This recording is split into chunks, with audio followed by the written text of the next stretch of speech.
नमस्कार, प्रणाम दोस्तों। मैं हूं पूजा मिश्रा। स्वागत करती हूं यूट्यूब चैनल पे आप लोगों का। दोस्तों, आज मैं आपको सुनाने जा रही हूं बड़ा ही दर्द भरा, रुला देने वाला गीत है। अच्छा लगेगा, लाइक सब्सक्राइब करिएगा, कमेंट में बताइएगा। आपका प्यार आशीर्वाद ऐसे ही देते रहिएगा, मेरे चैनल को आगे बढ़ाइएगा। परते सिंहुरवा डोलिया, परते सिंहुरवा डोलिया, उठे नाई हर से, आखिरी विदाई होला बलमुए के घर से, आखिरी विदाई होला बलमुए के घर से। शुरू होला जिंदगी नया भले को खबर से, आखिरी विदाई होला बलमुए के घर से, आखिरी विदाई होला बलमुए के घर से।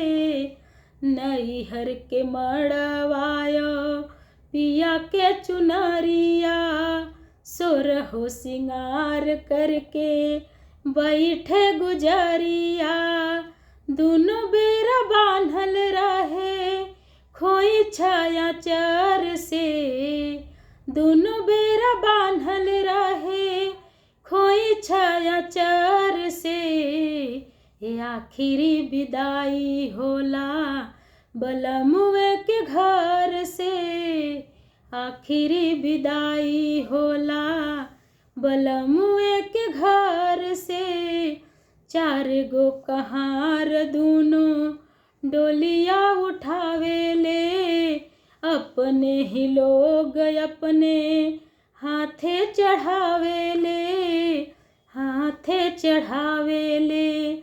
जुड़ जाला नाता ही अंतिम सफर से, आखिरी विदाई होला बलमुए के घर से, आखिरी विदाई होला बलमुए के घर से।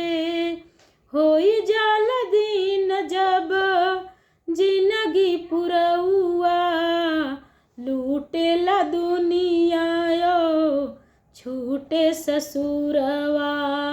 होई जाला जिंदगी के दिनवा पुरौआ, छूटेला दुनिया यो छूटे ससुरवा।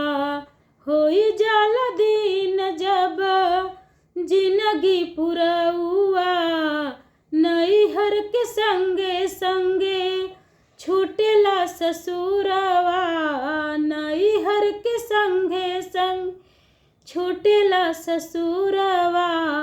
गिरे आंसू सजना के नजर से, गिरे आंसू सजन के नजर से, आखिरी विदाई होला बलमुए के घर से, आखिरी विदाई होला बलमुए के घर से।